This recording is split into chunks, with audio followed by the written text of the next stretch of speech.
the day I received my husband's terminal diagnosis.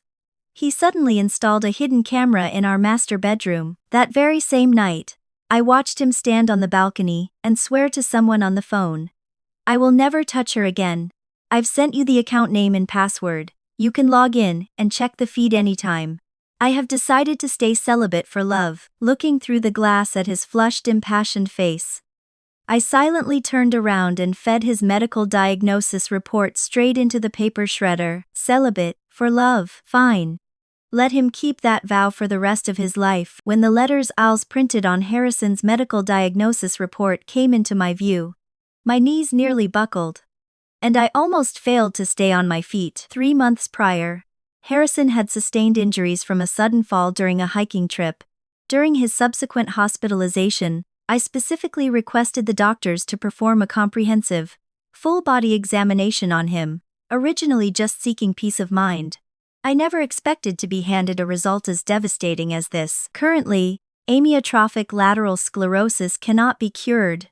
We can only use medication to delay the progression of the disease, but the ultimate outcome is irreversible, the doctor explained, his gaze reflecting profound sympathy. Harrison was barely in his early 30s, possessing a striking handsomeness combined with the peak vitality of a man in his prime, and he was already immensely successful in his career. As one of the most prominent and well-known divorce attorneys in the country, he was the elite of the elite, shrewd, decisive, coldly rational, and entirely unflappable. In his private life, he adhered to a simple yet highly disciplined routine, harboring a deep passion for fitness and mountain hiking, and he was exceptionally particular about maintaining a high-quality lifestyle. The mere thought that a man of his caliber and pride would eventually become a paralyzed ALS patient entirely unable to care for himself was a reality I simply could not bear to imagine. I sat alone on a bench by the busy city streets,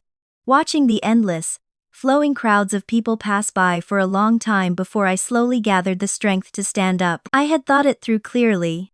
Since we were husband and wife, we were bound to advance and retreat together. No matter what terrible state he might deteriorate into in the future, I would take our son and face this nightmare alongside him. By the time I finally returned to our apartment, the sky had already turned pitch black. My son Evan was sitting quietly in his own room, deeply engrossed in playing chess. At only 7 years old, he had already achieved an advanced master rating, and had even been interviewed by a national television network, hailed as a veritable child prodigy. "Have you eaten yet?" I asked him gently, carefully adjusting my emotional state to hide the day's trauma. "Yes, the nanny made beef brisket and vegetable stew today," he replied. He didn't look up at me, his eyes remaining intensely focused on the chessboard before him. "Where is Dad?" I asked. "He went out for a run." Evan's personality was inherently quiet, and his speech was always concise and to the point. He took after both of us in that regard. 2 hours later, while I was leaning against the headboard of our bed, agonizing over whether or not I should break the news of the diagnosis to Harrison, he returned. He was dressed in a sleek black athletic tracksuit, looking imposing, vigorous, and remarkably sharp. A wave of intense anxiety immediately washed over me. "Do you know what the temperature is outside? Why are you wearing so little?" I scolded. One of the strict precautions the doctor had outlined for me today was that ALS patients generate less body heat due to muscle atrophy and must never be exposed to the cold, as it would severely accelerate the progression of the disease. Harrison maintained an entirely expressionless face and replied in a flat, indifferent tone, "I always dress like this for a run." Ignoring my concern, he casually opened a small box he was holding, pulled out a security camera, and placed it directly on the tall dresser opposite our bed, adjusting its angle. It was pointed squarely at our bed. I felt a deep sense of confusion. "Why are you suddenly installing a camera?" I asked. "There have been some burglary cases in the neighborhood recently. Having surveillance is a bit safer," he replied smoothly. "Aren't you worried about a breach of privacy?" I asked hesitantly, considering that Harrison was a man who typically guarded his personal privacy to an extreme degree. He cast a fleeting, dismissive glance at me and gave a light scoff. "Privacy? Who would possibly have any interest in looking at your privacy? A chaotic mix of emotions tangled in my chest. But I had no desire to argue with him. When it was time to sleep, he lay down and immediately turned his back to me, keeping a wide physical distance between us, adopting the posture of a man who was utterly exhausted and fiercely unwilling to communicate. I sighed softly in my heart. He had just concluded a highly publicized, exhausting celebrity divorce case, and the sudden release of all that pressure must have drained him. I decided to just let him rest and relax first. In the middle of the night, my restless heart jolted me awake from a shallow sleep. The space beside me on the bed was empty. Harrison was not there. A sudden wave of panic gripped me, and I quickly got out of bed to search for him. Out on the balcony, dressed only in thin pajamas, he was standing in the freezing night wind, speaking on his phone. I hurriedly grabbed a coat and began walking toward him. I will never touch her again. The hushed whisper drifted through the air, causing my footsteps to halt instantly. I've sent you the password and the account. You can log in and check anytime. I have decided to stay celibate for love. Staring blankly through the glass door, I gazed at Harrison. On his usually cold, stern, and detached face, there was a surge of incredibly intense, passionate emotion. Watching his agitated, flushed face, my brain slowly began to process the bizarre logic of his words. For a fleeting moment, I felt as though I was looking at a complete stranger. Harrison was traditionally a man with very high physical demands when it came to intimacy. During the day, he maintained an image of disciplined abstinence, but at night, his desires were profound and demanding. In recent years, his professional pressure had increased sharply, forcing him to be meticulously rigorous and entirely watertight in his speech and actions. Consequently, he had increasingly locked himself into a closed-off, impenetrable emotional mode. It was only during the tender, intimate moments of the night, when he panted heavily in my ear, overwhelmed by passion, that I could catch a glimpse of the young boy who used to blush just looking at me. We had been classmates in a large master's degree lecture hall, and he was the one who passionately pursued me. The typically aloof and arrogant young man had eyes that burned only for me, his voice trembling slightly when we spoke, and I quickly fell for him. Later, I stayed at the university to become a professor, teaching psychology.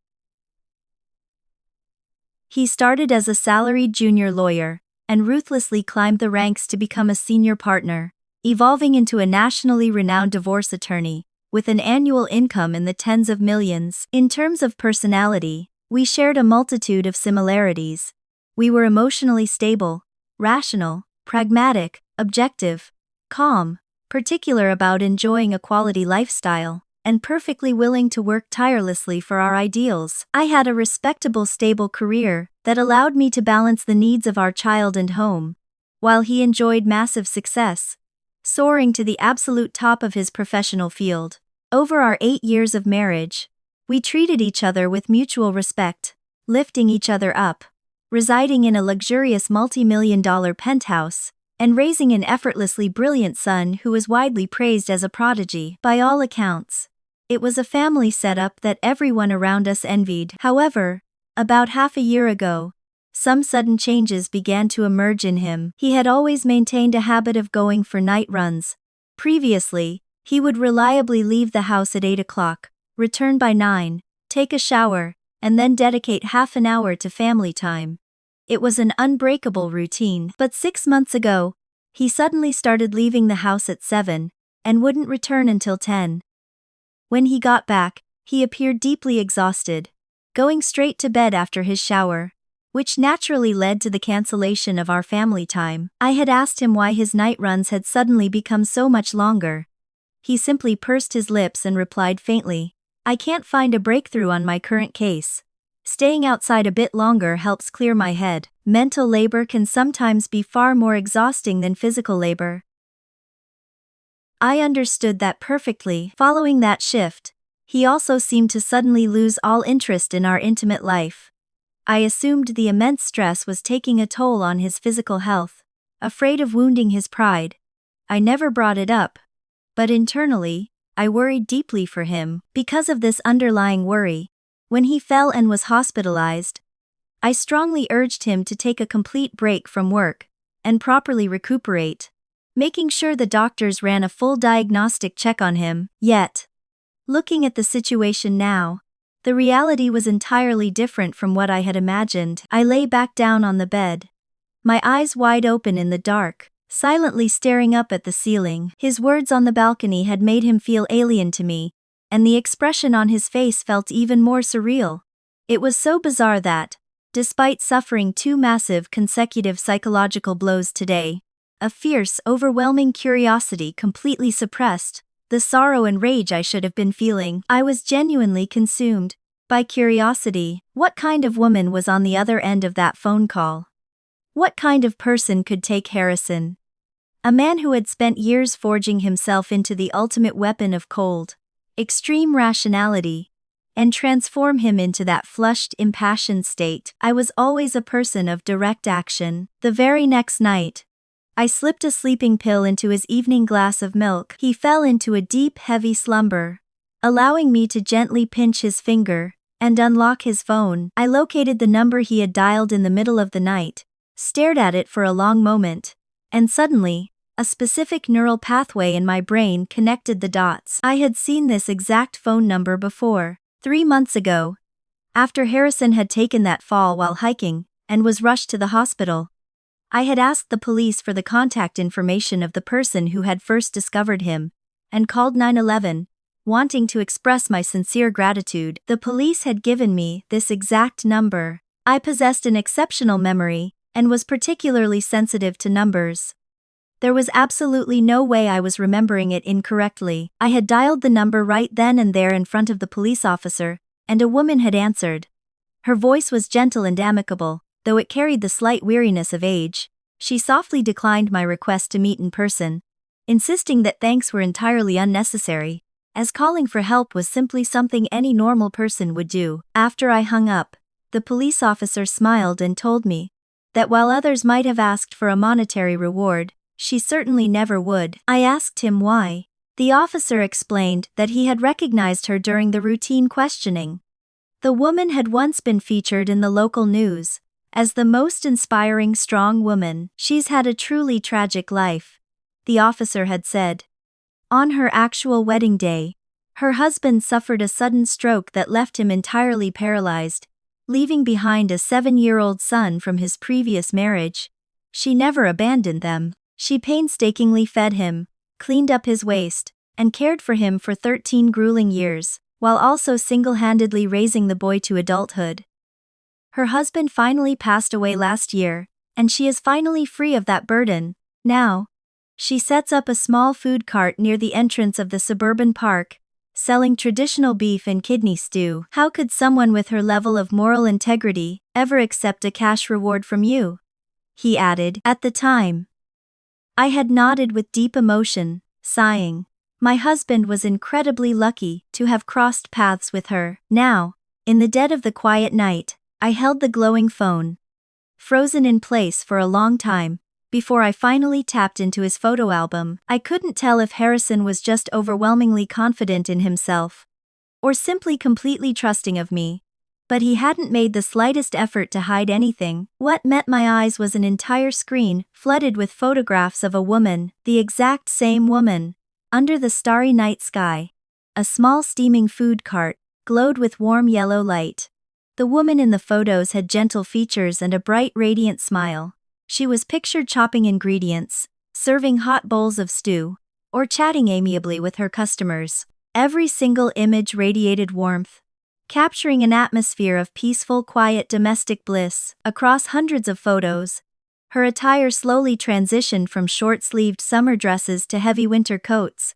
The timeline spanned exactly 6 months. On the 3rd day after my discovery, I drove to the suburban park and sat down at the small stall bearing the sign Evelyn's Beef and Kidney Stew. I observed the woman named Evelyn Vance from a short distance away. She was currently crouching by a nearby flower bed, speaking in a soft, tender voice to a stray kitten. 2 men standing in front of her stall joked loudly. Evelyn only has eyes for these little cats and dogs. She doesn't even care about making money anymore. Evelyn quickly stood up, an apologetic and gentle smile on her face as she explained. I'm so sorry, I just couldn't help but feel sorry for them. I got too absorbed and didn't even notice you were here. One of the men waved his hand dismissively. You're doing a good deed. These stray animals have made your stall their home. They know you have a soft heart, so they all come here to beg for food. Honestly, watching such a heartwarming and beautiful scene is a treat for us too. After the two men took their food and left, I slowly walked over. I'll take a bowl of the beef and kidney stew, I said. Evelyn offered a cheerful right away and began serving my bowl with a bright smile. Through the thick rolling white steam rising from the pot, I quietly scrutinized her. She appeared to be in her mid-30s, with fine, fragmented wrinkles extending from the corners of her eyes. While she lacked the vibrant, youthful charm of a young girl, her facial features were gentle and serene. Her hair was casually tied back in a low ponytail, with loose strands framing her face, exuding a distinct, traditionally feminine softness. Sister, it's your first time here. I'll throw in a few extra pieces of meat for you to try, she said warmly. I sat down at the small rickety wooden table, slowly tasting the rich flavor of the stew. My mind endlessly wrestled with one burning question. Would a person like Evelyn Summonen, with her tragic background, her seemingly immaculate character, and her selfless history, actually do something as vile as intervening in another person's marriage? Would she? My vision wavered slightly as Evelyn suddenly pulled up a chair and sat down directly across from me. I was momentarily taken aback. She offered a gentle smile, her bright eyes locking onto mine. You are Attorney Sterling's wife, aren't you? I carefully set my spoon down, maintaining a quiet, steady gaze with her. So you recognize me? She smiled softly. I have a very good memory. I saw your picture once on Attorney Sterling's phone, and I recognized you right away. I frowned slightly, a memory clicking into place. Harrison's phone lock screen used to be a picture of me and our son. He had abruptly changed it to a generic landscape photo 6 months ago. She lowered her eyes, remained silent for a few seconds, and then began speaking in a remarkably soothing voice. I know exactly why you're here. You probably think there is some kind of illicit affair going on between me and Attorney Sterling, don't you? I didn't utter a word in response. She slowly raised her eyes, her expression looking incredibly warm and earnest. Sister, if you can find it in your heart to believe me, there is absolutely nothing going on. Attorney Sterling and I are completely innocent. Our only interaction consists of him stopping by my stall to drink a bowl of hot stew after his evening runs. At this point, a distinct look of troubled distress appeared on her brow. Later on, I noticed that he often seemed very depressed when he drank his stew, refusing to talk to anyone, and looking as though he was under an immense amount of stress. Out of pure goodwill, I tried to offer him some comforting words a few times. I never imagined. Sigh. He must have completely misunderstood my intentions. He started saying all sorts of baseless, absurd things to me, but I just found it laughable. Setting aside the fact that he has a family, even if he were entirely single, why would a man of his high social standing ever be interested in a woman like me? I explicitly told him that he was just experiencing a moment of irrational impulse. But he refused to listen. Instead, his behavior became increasingly out of line. Sometimes completely against my wishes. He would call me and say the most bizarre, unimaginable things. Honestly, even if you hadn't come to find me today, I was planning to reach out and speak with you.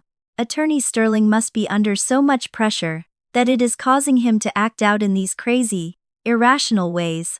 As his wife, perhaps you could step in and help him more. I narrowed my eyes, staring intently at the layer of white fat, slowly congealing along the rim of my bowl. So, what you're saying is that all of this is entirely Harrison's one-sided obsession, and you have been actively rejecting him and trying to talk sense into him the entire time. Evelyn let out a long, sorrowful sigh and slowly nodded her head. I looked up, locking eyes with her, and asked slowly, so when he installed a security camera in the master bedroom of my home just so you could view the footage, that was also an impulsive act that went completely against your wishes? Evelyn physically stiffened for a split second before immediately replying.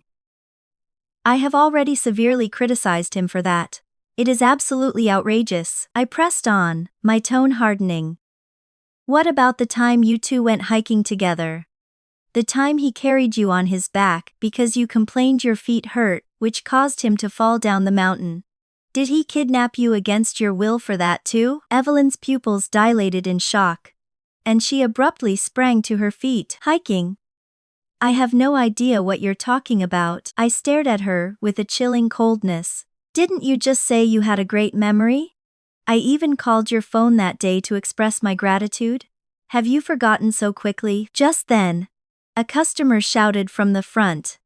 I'll take a large portion to go. Evelyn sharply bit her lip and hastily walked over to the front of her cart, her movements noticeably stiff and erratic as she picked up the large ladle to serve the stew. Crash! A deafening clatter rang out as the massive heavy pot, full of boiling stew, was knocked over, sending scalding broth and chunks of meat spilling violently all over the ground. The boiling liquid splashed directly onto Evelyn's clothes, and she let out a sharp, agonizing shriek, her eyes instantly welling up with tears. The customer cursed loudly, jumping back to avoid the splash, muttering about bad luck before angrily storming off. I looked at the catastrophic mess on the ground, having absolutely no desire to get any of the greasy stench on myself.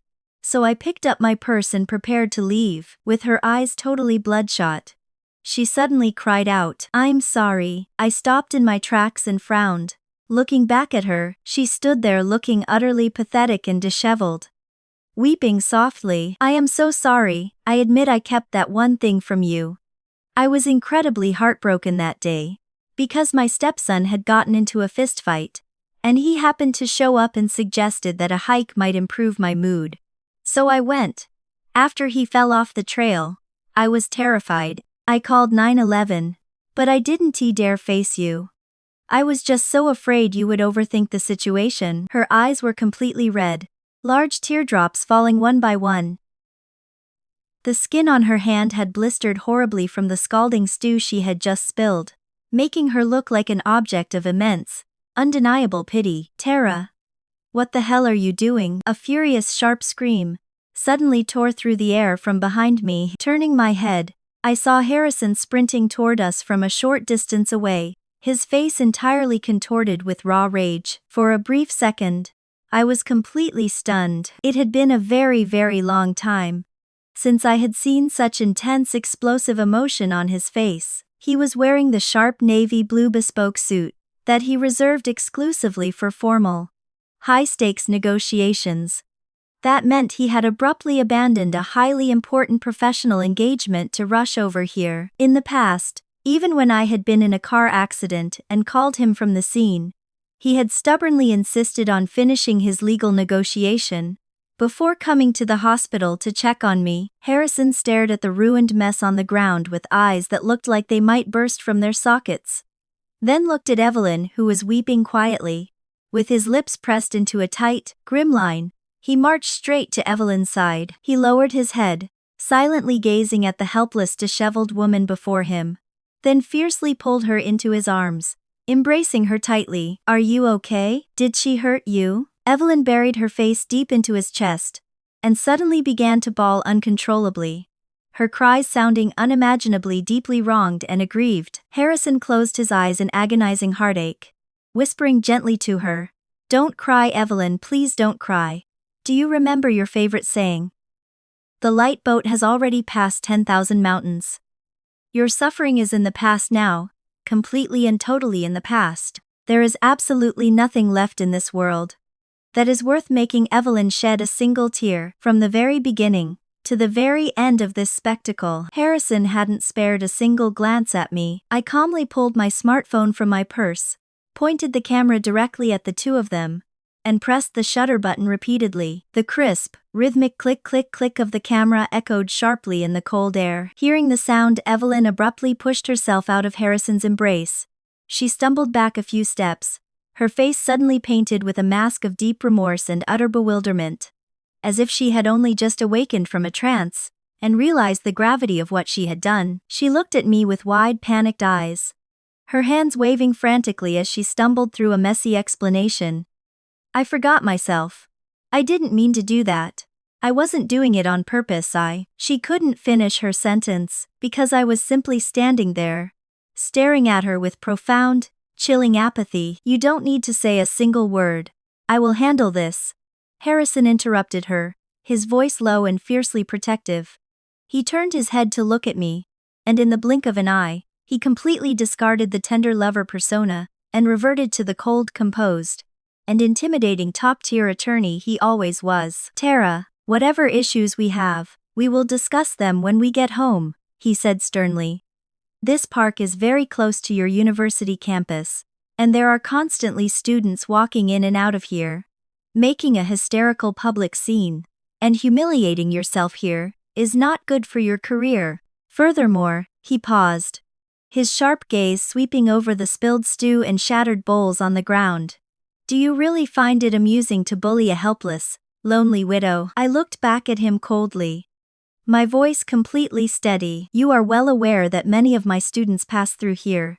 Yet, as my husband, you are standing out here tightly embracing a widow in public like a pair of teenagers in heat.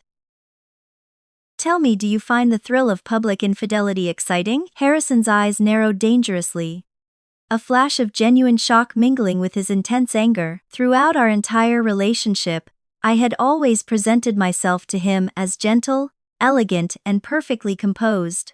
He had never seen this sharp, merciless side of me. Truthfully, neither had I. Although walking over and slapping both of you across the face right now would be entirely justified, I refused to let someone else dump their dirty water on my head, I said. I turned my attention away from him and directly addressed Evelyn, who was silently wiping her tears while pretending to clean up the mess. Ms. Vance, your sudden silence is very telling. Are you actually planning to let him believe I did this? Evelyn trembled visibly, shrinking back like a frightened animal.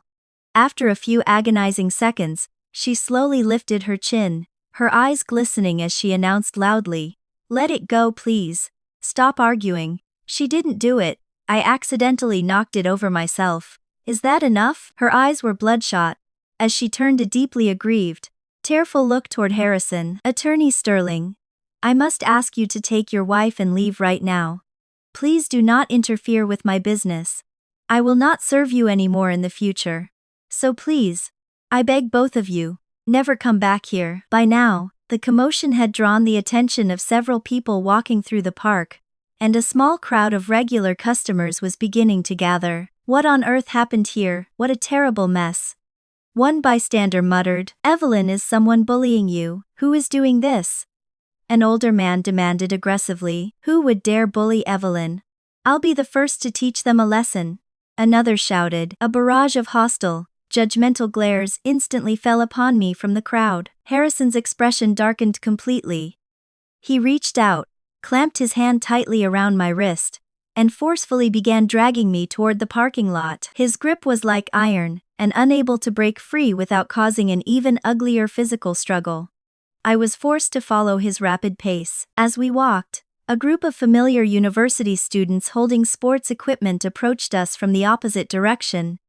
Seeing me, they smiled brightly and waved. "Hello, Professor Tara," they called out. I forced my facial muscles to relax into a polite, warm smile, nodding gracefully at them. "Hello," I replied smoothly, maintaining my dignity despite the vice-like grip on my arm. The moment we reached the secluded parking lot, I violently wrenched my hand out of his grasp, without sparing him a single glance.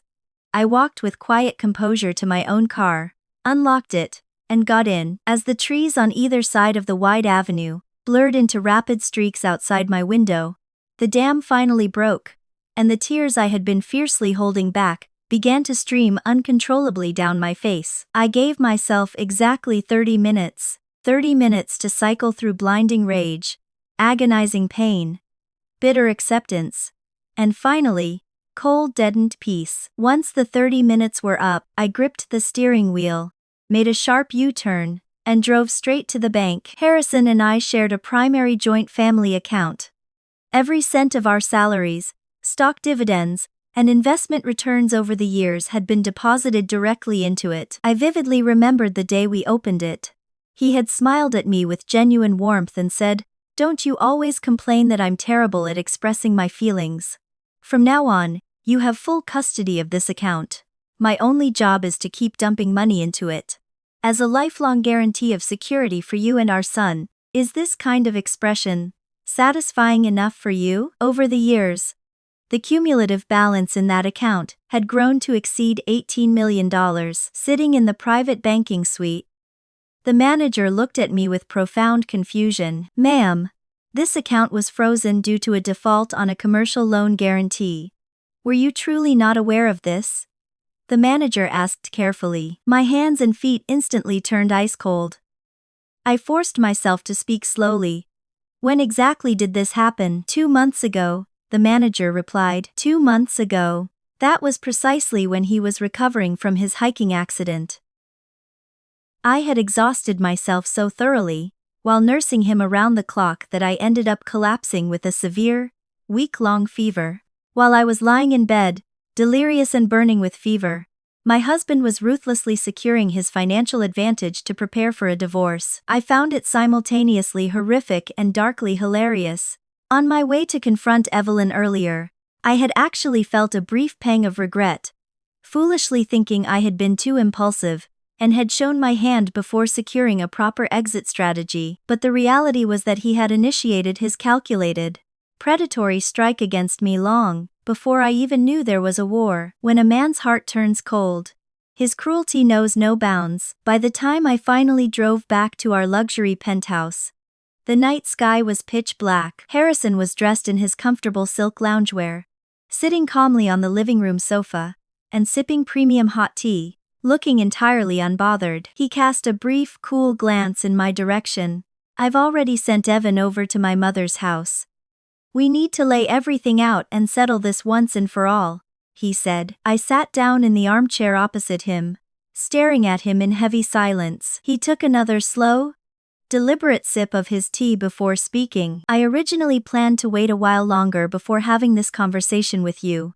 After all, I still felt a lingering sense of guilt, and I wanted to let you and Evan enjoy this comfortable, happy life for as long as possible. However, since you actively chose to go there and make a scene today, I have no choice but to give you what you clearly want, he said, his tone dripping with patronizing calm. Tara, I have fallen in love with someone else. I want a divorce. I felt incredibly calm. So calm, in fact, that I even managed to offer him a faint, hollow smile. Harrison, could you enlighten me? What exactly is it about her that you love so deeply, that it would make you willingly betray 10 years of history, and choose to abandon your wife and child? He frowned slightly. If you must insist on knowing. He fell silent for a moment, gathering his thoughts, before adopting a soft, almost poetic tone of voice. Over the years, because of my profession, I've witnessed too much deception, greed, and malice in marriages. I had completely lost my ability to perceive love and relationships normally. But after meeting her, I realized that women like her still exist in this world, driven by nothing but pure love and an unbreakable sense of duty. She sacrificed the best 10+ years of her youth without a single complaint. My life felt heavy, suffocating, like a pool of dead, stagnant water. She brought a vibrant, breathing life back into it. You ask me what I love about her. I've asked myself that exact question countless times, he continued, looking deeply moved by his own monologue. It is because she is gentle, profoundly kind, and incredibly resilient. Because no matter how much suffering life throws at her, she stubbornly blooms like a beautiful lotus flower, pushing through the thickest mud. Because of the warm bowl of soup she handed me on every freezing night. By the time he finished delivering this grand speech, his face was flushed with emotion. It seemed he had genuinely managed to move himself to tears with his own romantic narrative. The massive living room descended into a dead, echoing silence. After a long time, I let out a sharp, mocking click of my tongue. So what you're saying is that the stew our private chef makes for you at home isn't served hot enough? You just had to go outside and take a bite of some cheap, foul-smelling street meat. Harrison's face froze, his expression instantly dropping into a vicious scowl. Tara, you are nothing but an exquisite self-serving materialist. Someone like you could never possibly understand a pure emotional connection like this, he sneered. I nodded slowly. If this love is truly so pure, then you can leave this marriage with absolutely nothing. Leave the assets behind. And I will sign the divorce papers. A glaring look of sarcasm immediately surfaced on his face, setting aside the fact that the legal concept of leaving a marriage with absolutely nothing barely exists in practical application. Even taking a step back, Evelyn and I have never engaged in any physical intimacy. From a legal standpoint, I am not even the at-fault party, he stated smoothly. I stared intently at him, completely speechless for several long seconds. Could a human being truly change this completely? He had become so ruthlessly calculating and unfeeling that it was as if an entirely different soul had possessed his body. Harrison seemed to perfectly read the disgust on my face, and he slightly lowered his brow. There is no need to look at me like that. When the feelings are gone, divorce is the only logical next step. When I fell off that mountain, and was lying there waiting for the rescue team, I had an epiphany. Life is simply too short. I refuse to live the rest of it cowering in fear, too afraid to embrace real love. Even if I have to shoulder public condemnation and disgrace, I am going to risk everything to truly live for once. He leaned forward slightly, his eyes turning cold. Tara, do not forget what I do for a living. I have an endless arsenal of methods at my disposal. The only question is whether or not I want to use them against you. A low dark laugh bubbled up from my throat. Whether you want to use them against me? Haven't you already used them, pulling that filthy underhanded stunt to freeze our joint bank accounts? Doesn't that terribly desecrate the pure, noble love you two share? I mocked. Harrison looked at me coolly, and replied with flat indifference. I see you've checked the bank. It is nothing personal, just standard operating procedure. It is merely a precaution to ensure there are no unnecessary complications during the divorce process. I have already drafted the settlement agreement. The cash and our son come with me. You can keep this penthouse. However, you will obviously be responsible for paying off the remaining mortgage, considering our respective financial contributions to this household over the years.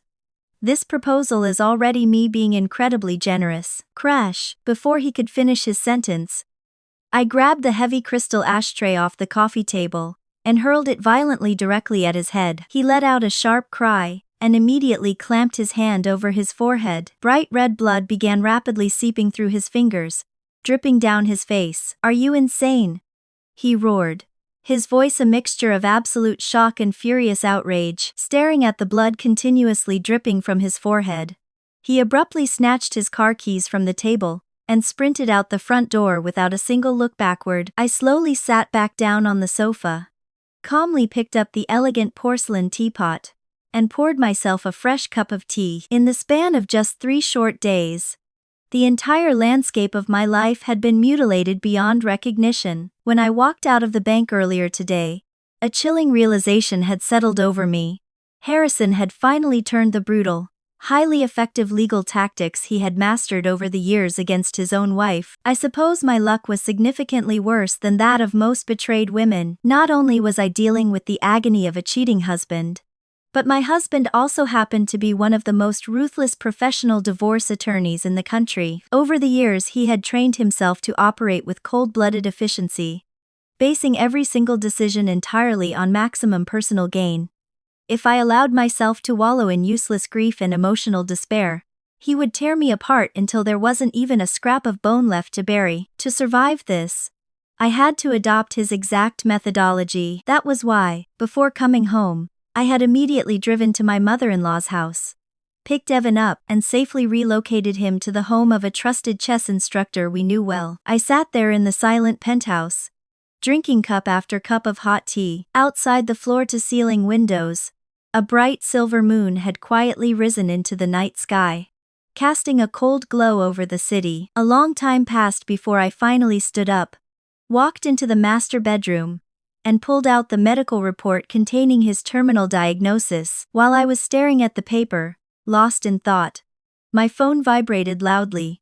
Harrison had sent me a photograph. In the picture, his bleeding forehead had already been neatly bandaged.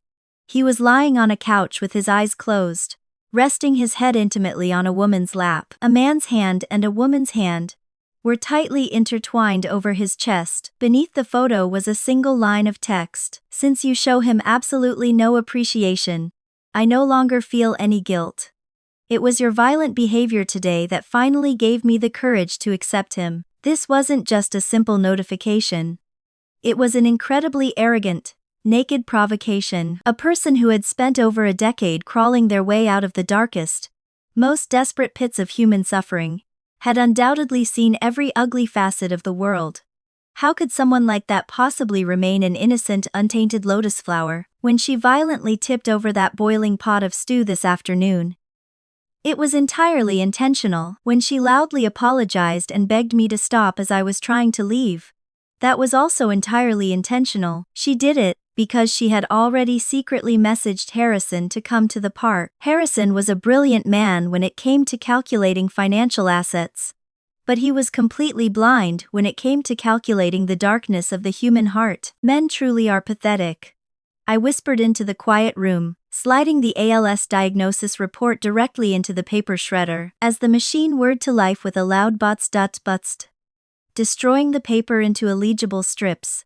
The chaotic anxiety in my heart finally settled into a cold, hard resolve. Yes, I knew exactly what I was up against. One was the nationally celebrated, most inspiring strong woman. The other was an elite, notoriously cunning divorce lawyer. But I was fully prepared to fight this brutal war against them, until the bitter end. A divorce was absolutely inevitable. However, I would ensure that the money and my son stayed with me. But far more importantly than any of that, I was going to make absolutely certain that these two deeply devoted, star-crossed lovers were permanently shackled together for the rest of their miserable lives.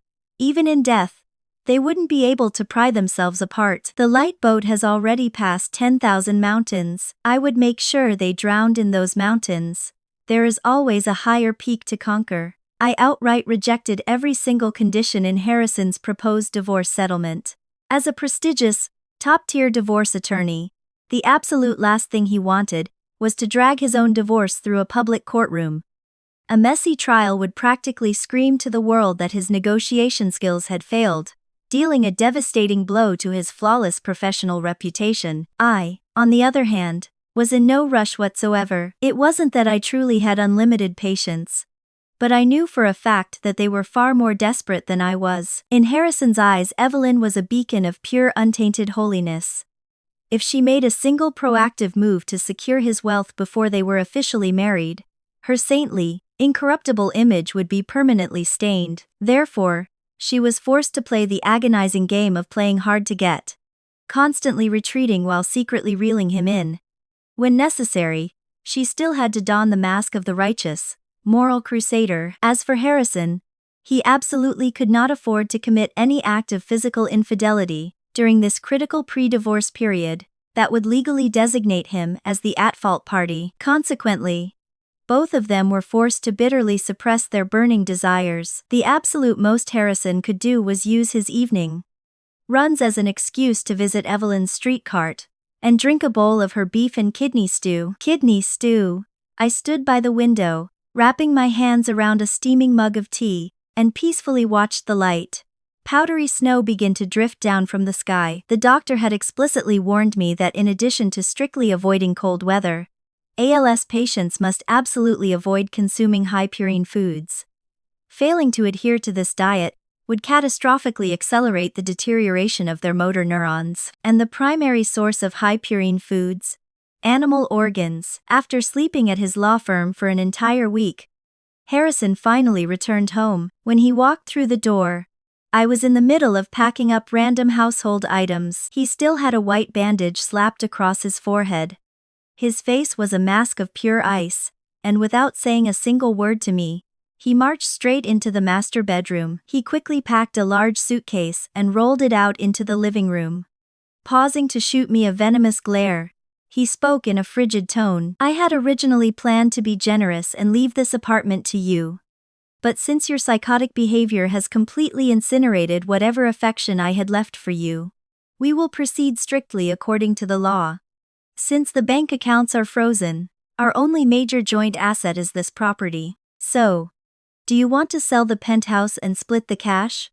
Or are you going to buy out my half with equivalent funds? I tossed the heavy photo album in my hands into a cardboard box and let out a dry laugh. What is the rush? Has Evelyn already started eyeing this property? Harrison sneered coldly. Do you honestly believe everyone in the world is as obsessed with money as you are?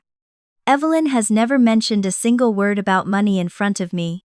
Keep her name out of your mouth, and don't insult her, he snapped. Suddenly, his eyes caught sight of the item I had just thrown away, and his brow furrowed sharply.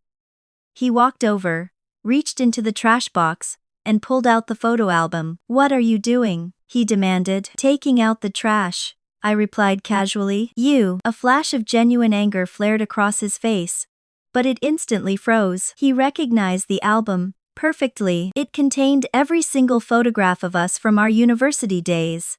From the grainy pictures he used to secretly take of me in the lecture hall, to our awkward first date, to the peak of our passionate romance. I had once treated this album like my most prized possession, locking it safely in a fireproof safe, always telling him that I wanted to keep it so we could look back on it when we were old and gray. Without a trace of emotion on my face, I reached out, snatched the album right out of his hands, and carelessly tossed it back into the garbage bin. A muffled heavy thud echoed through the painfully quiet apartment. Aren't you leaving?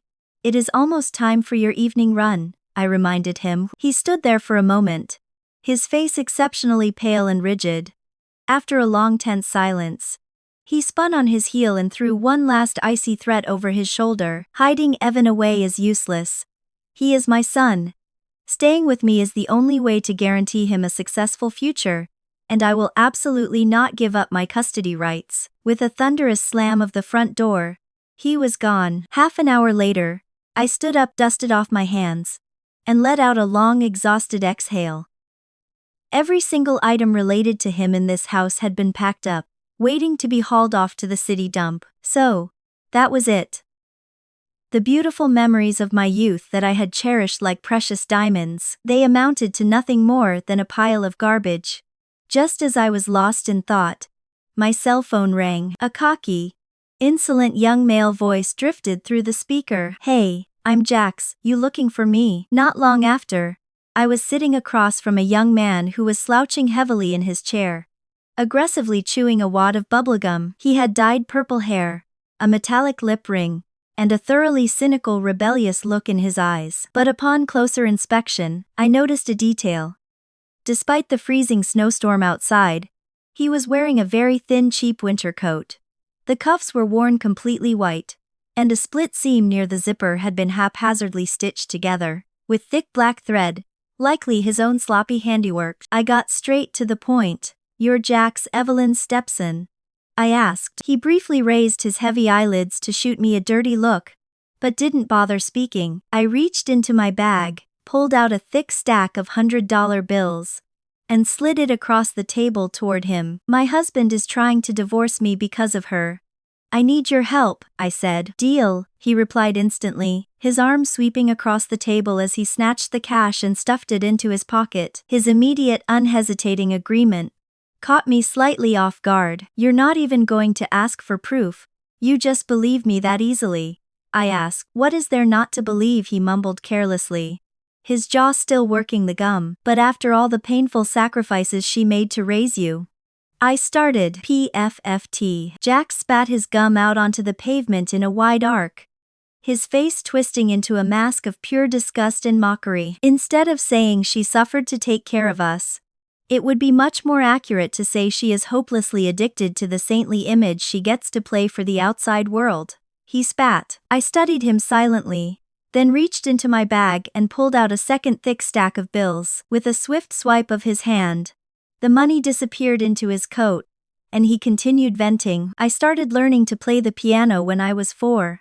My dad had painstakingly saved up a huge college fund specifically for my musical education. When he got sick, she took every last cent of it and donated it all to the Red Cross in a massive public spectacle. When the news reporters came to interview her, she looked right into the cameras and said that there were starving children out there who couldn't even afford a meal, and that no matter how hard our family had it, others had it worse. His eyes darkened with hatred. Do you know how my dad actually died? He died from a massive infection caused by rotting bed sores on his back. Oh, she took care of him. All right. But she only bothered to clean the parts of him that the cameras and the neighbors could see. When you tell me your husband got completely bewitched by her, I'm not surprised in the slightest.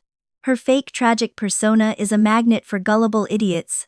Though, I gotta admit, landing a guy with your kind of money is a first for her. As Jack stood up to leave, his fingers tightly gripping the wads of cash in his pockets, he asked one final question. So, my only job is to figure out a way to make her force your husband into finalizing the divorce.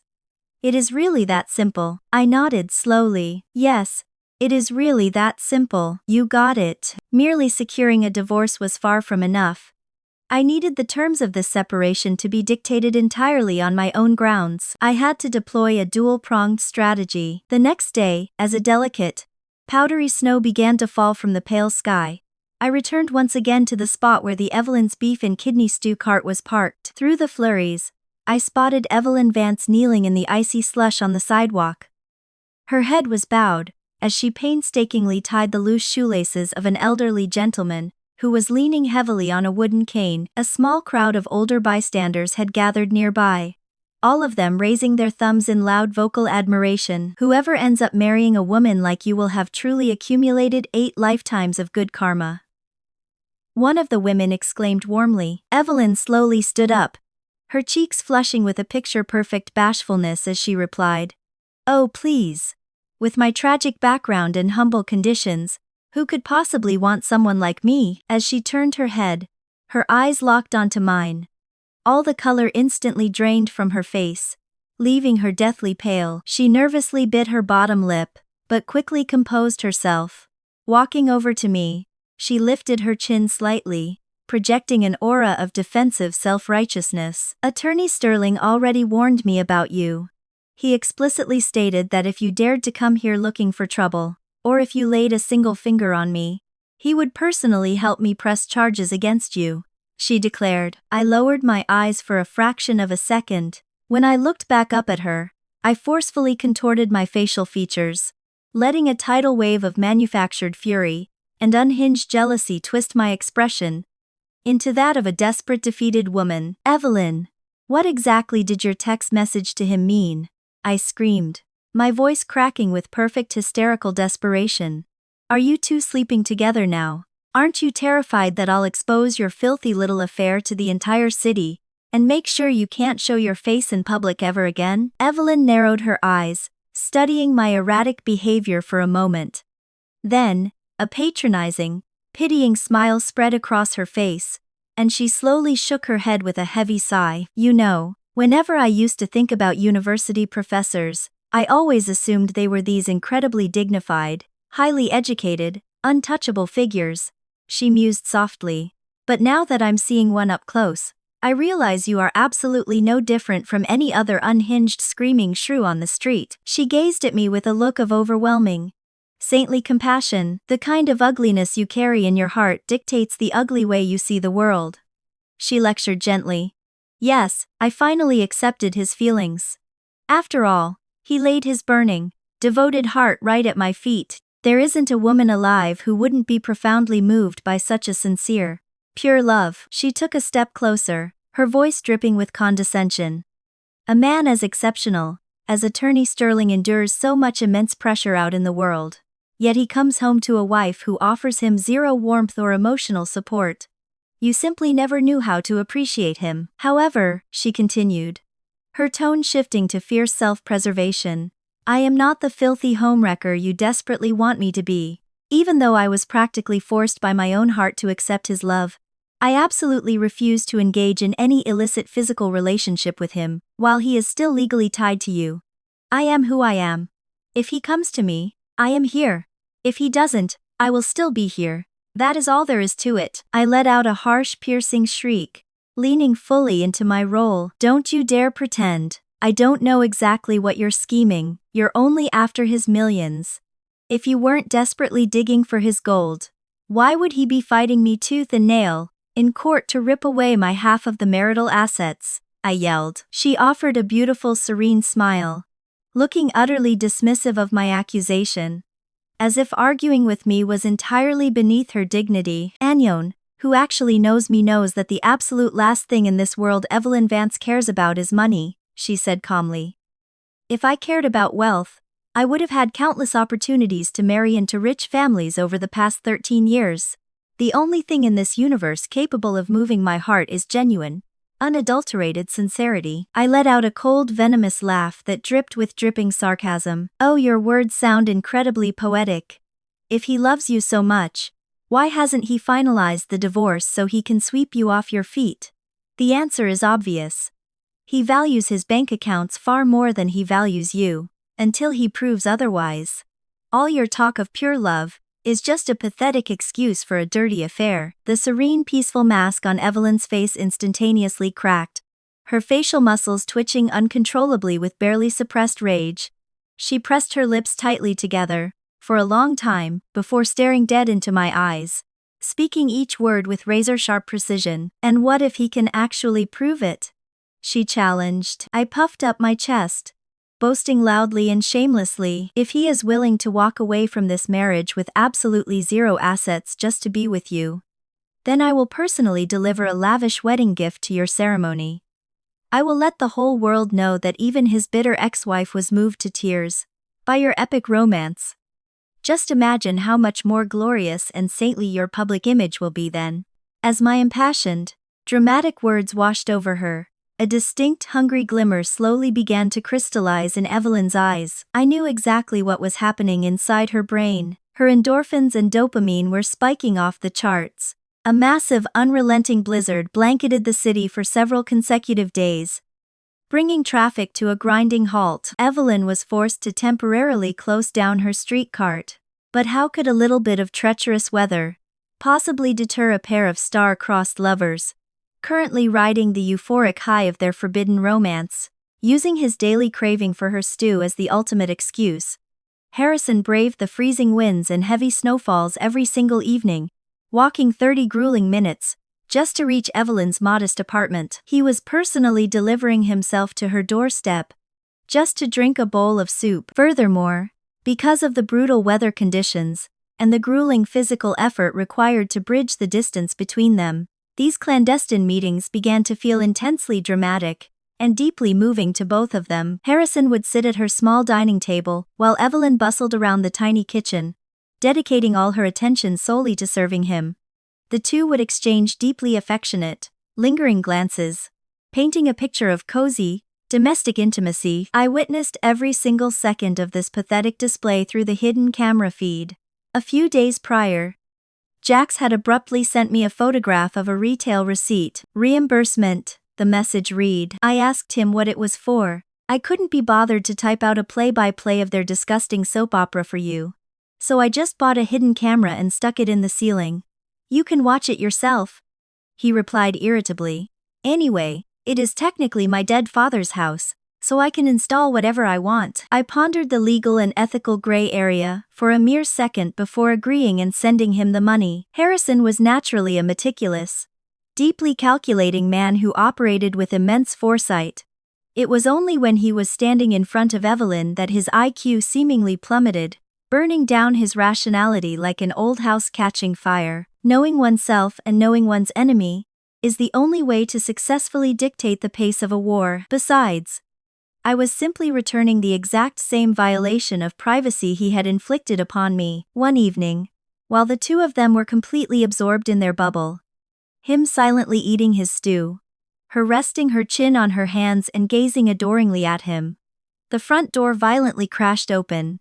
Jax had returned home in a spectacularly explosive fashion. He scowled fiercely, pointing a trembling finger at Harrison. So, you're the stray dog she has been keeping, Jax roared. The romantic atmosphere instantly shattered. Evelyn scrambled to explain in her softest, most frantic voice, while Harrison stood up, his face hardening, as he sternly claimed he was merely a paying customer looking for a hot meal. Jax let out a harsh, barking laugh. A paying customer? In the middle of a deadly blizzard? You walk all the way over here every single day just for a bowl of soup. Would you literally drop dead if you didn't drink it? Jax shouted loudly, I thought the neighbors were just spreading nasty gossip. But why are you both panicking? If you're sleeping together, just admit it. It is just a man and a woman doing dirty things in the dark. He then paused, squinting suspiciously at Harrison. Wait a minute. Are you one of those professional romance scammers? Jax demanded. Harrison's face flushed a dark, angry purple. I am a respected attorney. Oh, really? Are you a married attorney? Jax shot back. Harrison's face immediately drained of color, turning a sickly white. I just came for the soup. Jax threw his hands up and began screaming at the top of his lungs, making sure his voice carried out into the hallway. Holy hell. You're a married man sneaking over here to commit adultery with my stepmother. Get the hell out of my house. You have a wife at home, and you're out here seducing a widow? I'll beat you to a bloody pulp. He lunged forward as if to throw a punch. Evelyn shrieked in absolute terror, throwing herself between them to pull Jax back because Jax had left the front door wide open, and everyone in the building was trapped inside. Due to the blizzard, several nosy neighbors quickly gathered in the hallway to watch the drama unfold. The neighbors immediately began chiming in. Evelyn, please be careful. Don't let yourself get scammed again. These con artists wear nice suits to fool you. One elderly woman warned. Do you remember that guy from a few years ago? Another added. You thought he was a generous donor. But then his wife showed up here, screaming and tearing the place apart. Don't let history repeat itself. Mortified, Evelyn forced a strained, agonizing smile, desperately trying to convince the crowd that Harrison was genuinely just a hungry customer, and that her stepson was prone to wild misunderstandings. After that humiliating public spectacle, Harrison became hyper-aware of the optics. He stopped visiting her every single day, and on the rare occasions he did show up, he slinked in with the nervous, paranoid energy of a thief. The forced separation caused their mutual longing to curdle into a desperate, toxic obsession. Every time they managed to see each other, the emotional intensity was suffocating. They could stare into each other's eyes for hours without moving a muscle. Meanwhile, I had emailed Harrison my finalized version of the divorce settlement agreement. His response arrived via text message, containing only 3 words. Absolutely not happening. Then one evening on the hidden camera feed, Evelyn suddenly broke down and told Harrison that she was permanently leaving the city. Harrison looked completely devastated. Why would you do that? Evelyn rubbed her tear-streaked eyes. Jax is practically a grown man now. It is incredibly inappropriate for me to continue sharing a small apartment with him. I have no real home in this city, so my only option is to move back to my rural hometown. My aunt out there has already arranged a match for me. An older widower. He is in his 50s. But given my terrible luck and humble status, I suppose I have no choice but to settle. No, absolutely not. A man like that isn't fit to shine your shoes. Harrison erupted in a violent rage, slamming his fist on the table. You are forbidden from marrying anyone else. You are only allowed to marry me. Evelyn openly sobbed into her hands. But you are still a married man. I, Evelyn Vance, will absolutely never degrade myself to become the mistress who destroys another woman's family. Attorney Sterling, please.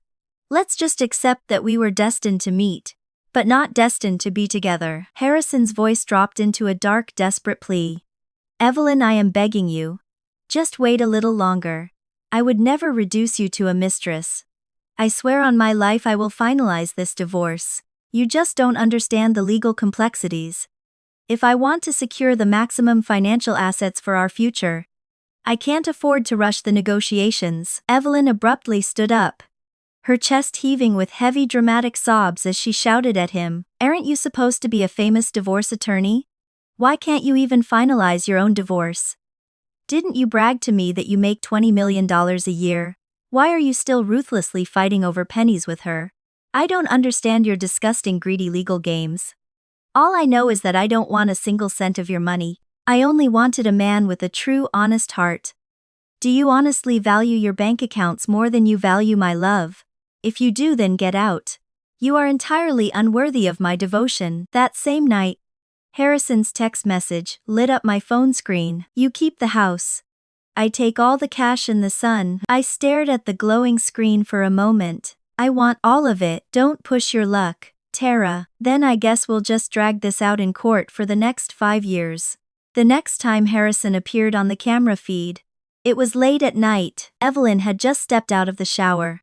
Her wet hair clung to her shoulders, and in the overly heated apartment, she was wearing a brand new, notably sheer nightgown that left very little to the imagination. She maintained an absolutely freezing demeanor, refusing to speak a single word to Harrison, though she continuously bent over directly in front of him to serve him his rice and stew. Harrison's eyes were practically glued to her body. At one point, completely losing control, he reached out to grab her hand, but she violently slapped him away with a look of utter disgust. "What kind of cheap woman do you take me for?" she spat furiously. "Attorney Sterling, this is the absolute last bowl of soup I will ever make for you.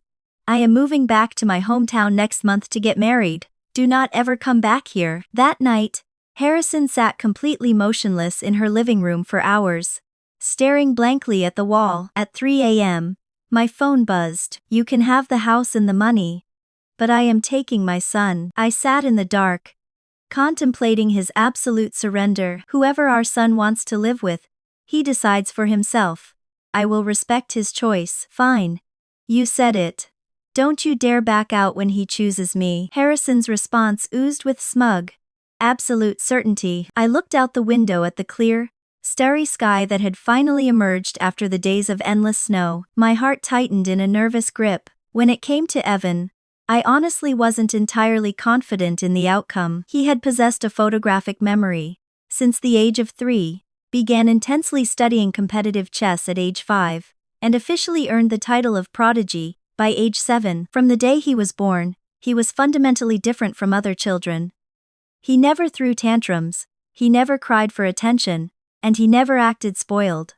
Although I was the one who meticulously managed his meals, clothing, and daily routines, he was never particularly emotionally attached or clingy toward me. As a psychology professor, I had specifically researched case studies matching his profile. Children like Evan, whose brains dedicate an overwhelming amount of raw processing power to high-level cognitive functions, often severely lag behind their peers in terms of emotional needs and expressive affection. In his deeply logical, calculating mind, the functional difference between me, Harrison, or our hired nanny was likely negligible. After I had moved Evan out of the penthouse and placed him in the care of his trusted chess instructor, every time I visited him, his reaction was tepid at best. His entire soul remained permanently anchored to the 64 squares of the chessboard. The day of Evan's major state tournament finally arrived.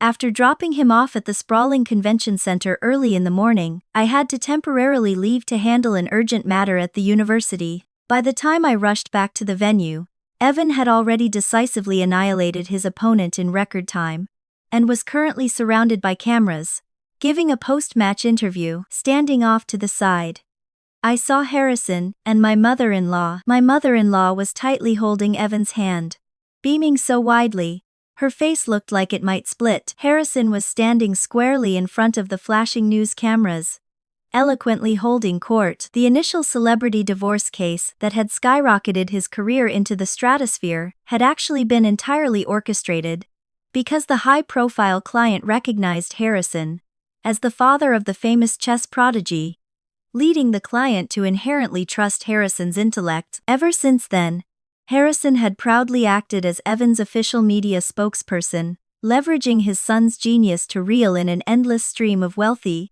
elite clients. As the interview wrapped up, Harrison turned, whispered something to his mother, and then confidently strutted over to where I was standing. "Tara, out of respect for the many years of marriage we shared, I have generously conceded the real estate and the liquid assets to you," he stated smoothly.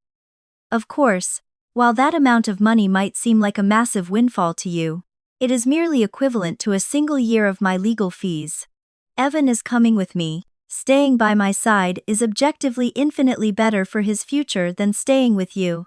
I gritted my teeth so hard my jaw ached, but forced a polite smile. "Did Evan personally tell you he was choosing you?" I asked. He let out a patronizing scoff and slightly shifted his body, giving me a clear view of Evan obediently following his grandmother out the exit doors toward the parking lot. "What do you think?" he mocked. My entire body went rigid, and my fingernails dug so deeply into my palms, they almost drew blood. Suddenly, the door of Harrison's luxury sedan swung open. Evan stepped out, heavily carrying his backpack over both shoulders.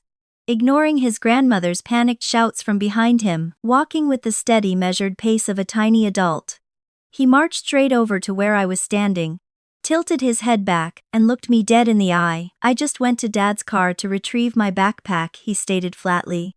"Mom, you are late." I swallowed hard, fighting back the massive surge of relief and adrenaline to keep my voice steady. "You're right.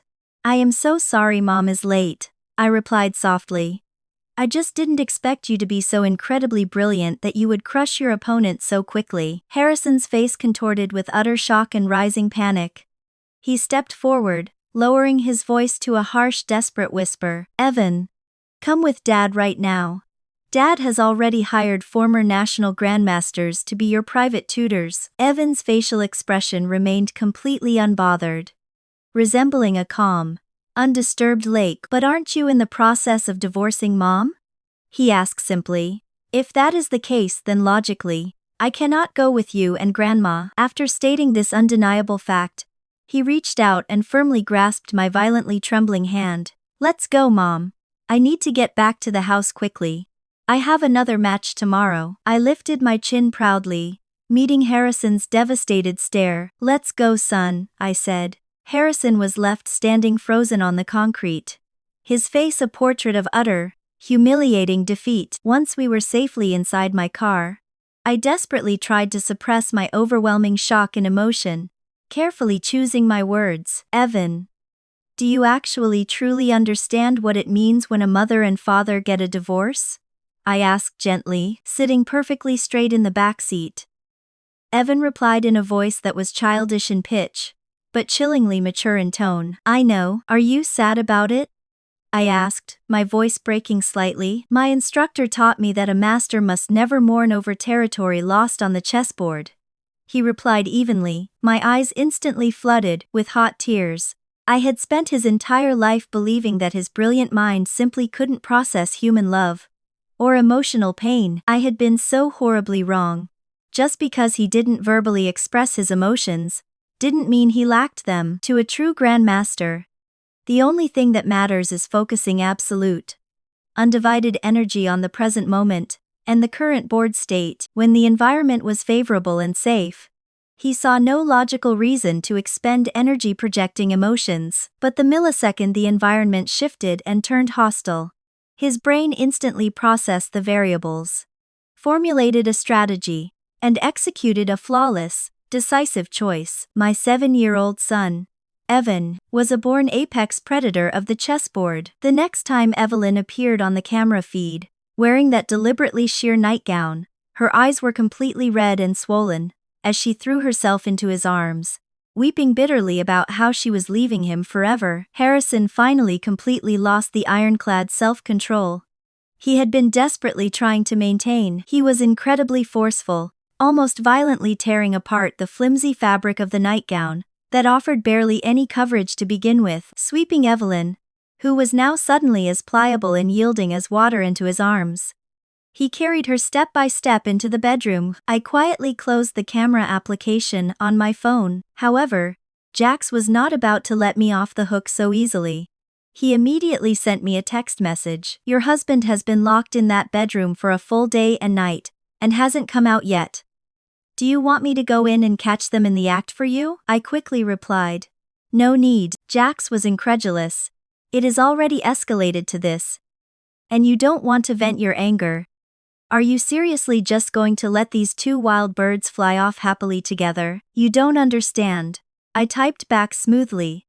"Them being permanently stuck together is the only way my anger will be fully vented." 2 days later, Harrison and I went to the courthouse to officially finalize the divorce proceedings. The luxury penthouse, the $18 million in liquid assets, and full custody of our son, all officially went to me. Even though he was walking away from our marriage with absolutely nothing to his name, he looked incredibly radiant and energized. It made sense, After severely suppressing his intense physical desires for half a year in the name of celibacy, finally tasting the forbidden fruit must have felt like a torrential downpour, after a brutal, endless drought. As we walked out the grand doors of the courthouse, he shot me a condescending icy glare. "Tara, do you honestly believe you've won?" he sneered. "You probably aren't aware of this, but next year my law firm is bringing in several major new partners to drastically expand our national scale. When that happens, my annual equity dividends will double. In other words, the pathetic little pile of money you fought so desperately to wring out of me isn't even enough to cover 1 year of my future income." He smirked, adjusting his bespoke tie. "As for Evan, he is just young and ignorant right now. When he gets older, he will naturally realize which parent actually has the power to elevate his future.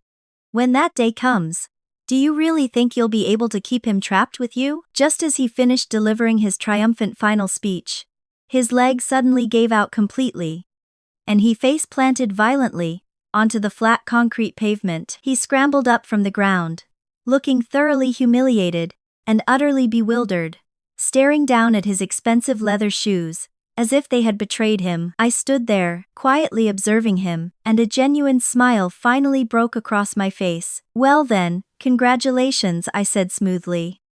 "Assuming, of course, you actually live long enough to enjoy any of it." He frowned deeply, opening his mouth to fire back another insult, but I simply turned my back on him and walked away with long, confident strides. Not long after the divorce, Jax deliberately gathered a group of his rough friends, waited until the two lovers were completely lost in the throes of passion, and violently kicked the bedroom door down. Jax aggressively snapped dozens of compromising, explicit photos of them in bed, while his friends shouted and threatened to beat Harrison to a pulp. Thoroughly terrified, and caught completely off guard, Harrison was forced to drain the absolute last $300,000 of his hidden emergency cash reserves to pay them off as hush money. In the aftermath of the raid, Evelyn wept hysterically, demanding that Harrison marry her immediately and throw a massive extravagant wedding.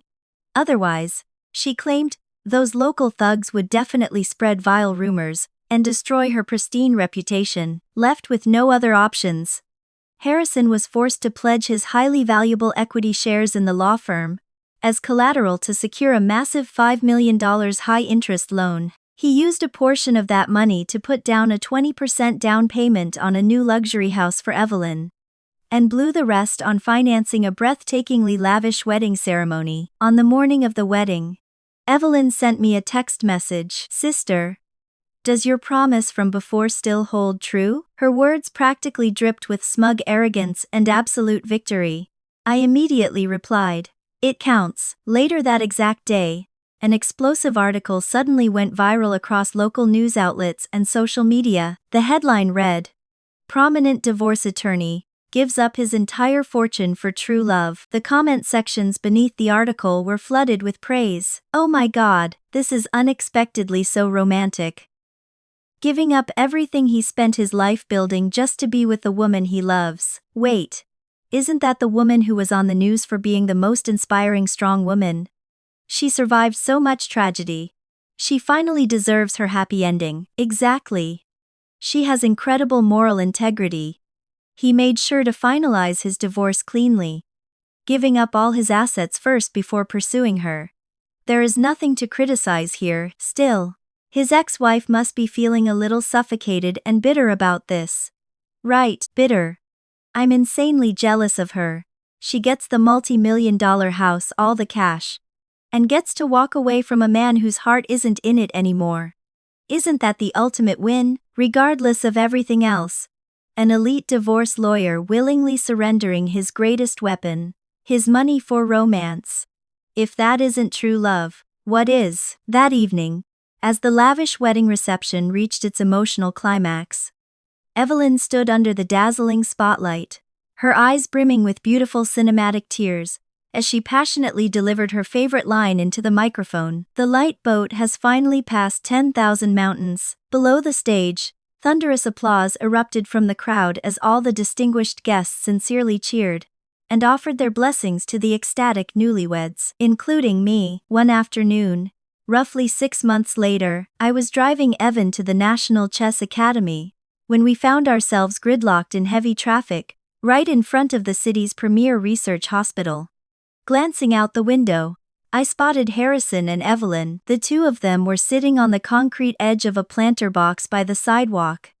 Harrison was clutching a thick manila medical envelope in his hands, and both of their eyes looked completely hollow and dead. Suddenly, Evelyn sprang to her feet, letting out a blood-curdling, hysterical scream. The results are exactly the same. It wasn't a misdiagnosis. Why is my life always so cursed? After shrieking at the top of her lungs, she turned and sprinted wildly down the street, like a woman possessed, looking entirely unhinged and disheveled. Harrison didn't even lift his head to watch her run.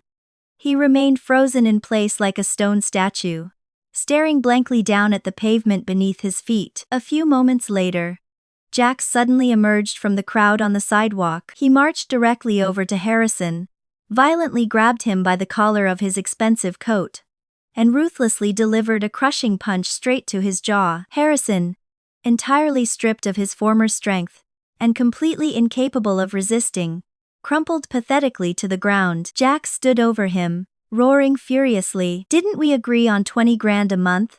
You're 2 months late. Are you begging me to leak those photos and videos to the press?" Harrison slowly, agonizingly pushed himself up from the concrete. He wiped a streak of blood from the corner of his mouth, and muttered in a weak, hollow voice, "I don't have any money left. I can't pay you anymore. Do whatever you want with them." Jax narrowed his eyes, his voice dripping with venom. "No money? Aren't you a senior partner? Don't you get massive dividends? Who the hell do you think you're fooling?" Harrison slowly tilted his head back, staring blankly up at the gray sky above. "I'm sick. I have ALS," he whispered. "The moment my law firm partners heard the news, they instantly forced me out and liquidated my shares. The total value of my equity was just barely enough to cover the $5 million loan I took out. I am physically incapable of working anymore. I have zero income." Jax stared at him, utterly dumbfounded. "You seriously don't have a single cent left?" Harrison let out a pathetic, deeply self-deprecating laugh. "If I wasn't sick, that amount of money would have been nothing to me." But now, he couldn't even finish the sentence before a thick trail of tears spilled from the corners of his eyes and tracked down his bruised face. Suddenly, the tinted rear window of my car glided down. I turned around to see Evan, looking out the window. "Dad," Evan called out. Hearing his son's voice, Harrison's entire body violently flinched. He slowly turned his head, saw us sitting in the comfortable warmth of the luxury SUV, and immediately dropped his head in shame. "Evan, Tara," he choked out, his voice cracking with heavy sobs. "I'm so sick. I miss you both so much." "Dad, your collar," Evan continued smoothly, his voice completely devoid of any emotional inflection. Harrison looked up, tears streaming heavily down his face, his expression blank and confused. "What?" he croaked. "There is a massive smear of dog shit on it," Evan stated matter-of-factly. Having delivered the information, Evan immediately pushed the button, rolling the tinted glass window back up, sealing us inside. Outside the glass, Harrison's face morphed into a mask of pure, absolute despair and unparalleled helplessness. For a very long time after that encounter, I deliberately avoided paying any attention whatsoever to Harrison and Evelyn's affairs. Once the gears of fate began turning, their agonizing ending was already set in stone. It wasn't until a quiet evening months later, Evan and I had just finished enjoying a delicious new recipe our private chef had learned to make, and we were sitting together on the living room sofa, digesting our meal and chatting. I had made a conscious decision to drastically alter my approach to parenting Evan. Beyond the intense world of competitive chess, I wanted him to actually experience the warmth and normal emotional rhythms of daily human life. He had looked at me thoughtfully when I first asked him to spend more time with me, and asked bluntly, "Mom, are you feeling lonely?" I had laughed softly, but quickly nodded my head. "Yes, I am. I would very much like it if you could keep me company more often," I had told him. He pondered the request for a moment, then solemnly agreed. From that day on, instead of immediately retreating to his room to study chess variations after dinner, He would stay in the living room with me, talking for a while and watching a bit of television, when Evelyn's face suddenly flashed across the screen during the local evening news broadcast. I froze in shock. She had transformed into a completely unrecognizable person. Her face was terribly gaunt and haggard. Her eyes were exhausted and sunken, her cheekbones jutted out sharply, and her lips had thinned into a permanent, bitter grimace. She was currently standing in front of a reporter's camera, aggressively wiping tears from her face. "My life is just so tragically cursed," she wailed. "My first husband was paralyzed, and now my second husband has been struck down by ALS.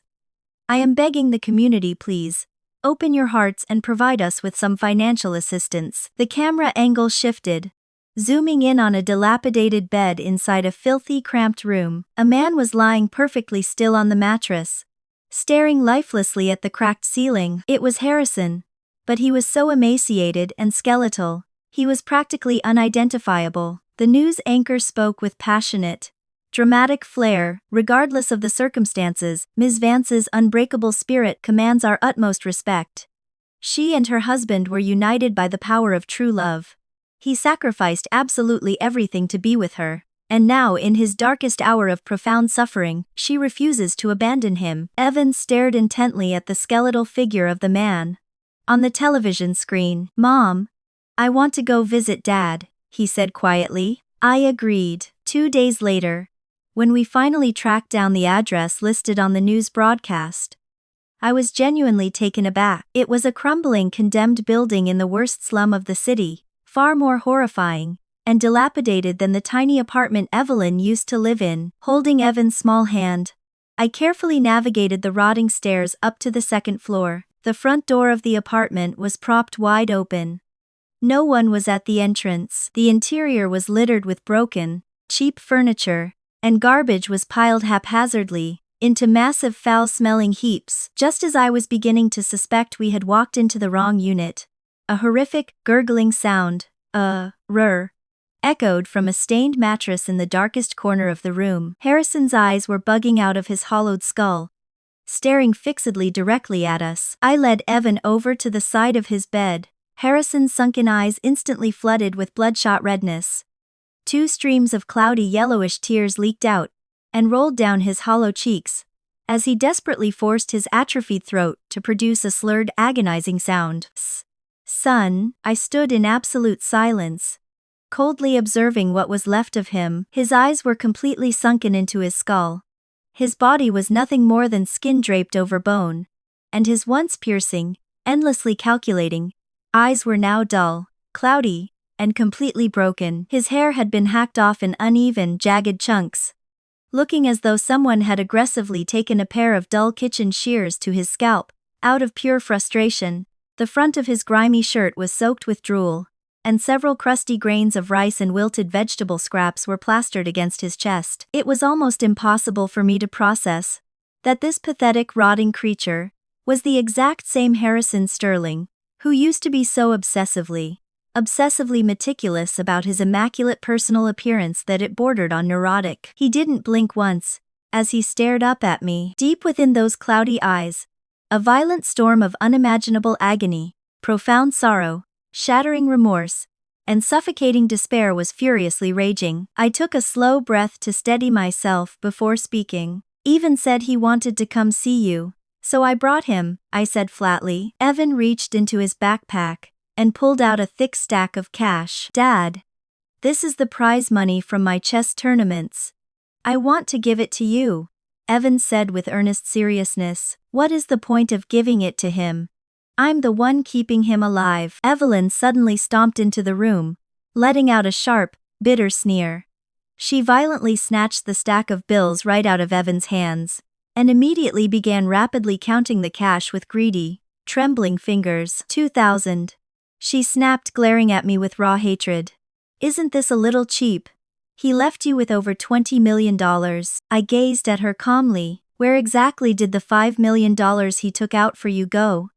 Didn't he buy you a beautiful luxury house?"